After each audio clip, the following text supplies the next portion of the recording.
से चाकरी कर स्वल्प दरमा बहुत दिन पर 2018 मसीह सरकार प्रदान कले 20 वर्ष चाकरी पर 20 वर्ष चाकरी करला परे बिना दरमारे सरकार 2018 मसीह अल्प किसी दरमा प्रदान कले। माध्यमिक स्कूल शिक्षक कर्मचारी संघर मुख्य परामर्शदाता सर कौन कहे आज आप जो सांबादिक समय करते कौन रही यार अभिमुख्य दाबी प्रथम दाबी रही समस्त शिक्षक कर्मचारी मानक चाकरी शर्तावली प्रणयन पूर्वक से अवसरकालीन और मृत्युकालीन भत्ता बा पेंशन प्रदान करा जाऊ। द्वितीयतः ये शिक्षक कर्मचारी मानकर अवसर बयस सीमा 60 ରୁ 62 की वृद्धि करा जाऊ। तृतीयतः ये शिक्षक कर्मचारी मानक 48 वर्ष बयस है कैरियर एडवांसमेंट इंसेंटिव बा हायर स्केल प्रदान करा जाऊ। कर्तव्यरत चतुर्थ श्रेणी कर्मचारी मानकर पदवी को आंटीडेट करी 2004 ठारू से चाकरी जहाँ सुविधा सुजोग प्रदान करा जाऊ। ये है आमर मुख्य दाबी। सरकार चैतन्य उद्रेक हेउ ए कथा शिक्षक समाज अतीत में बारंबार प्रयास करिछि।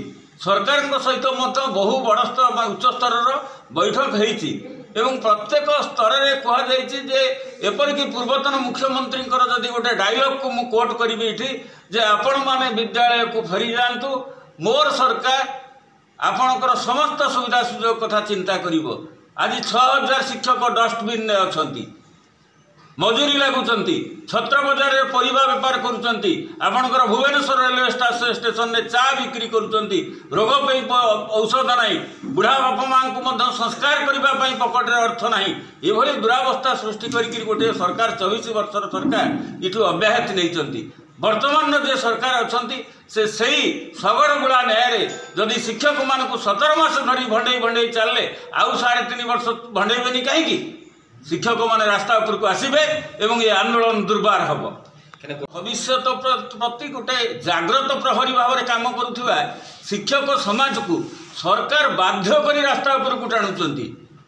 आमे जेते निष्ठार सहित ओडिशार जेते छात्र छात्री पढ़ुचंती ए वर्षर मैट्रिक परीक्षार्थी जदि 5.5 लाख मोर अनुमान जहाँ अच्छी 5.5 लाख परीक्षार्थी अच्छा ता भितर यही विद्यालय मानक 3 लाख ऊर्ध्व छात्र छात्री पाठ पढ़ुचंती।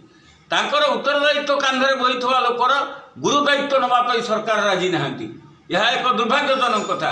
आम आंदोलन पर आदौ प्रयास करूना सरकार आमको जोर जबरदस्ती रास्ता उपरको टाणुचंती।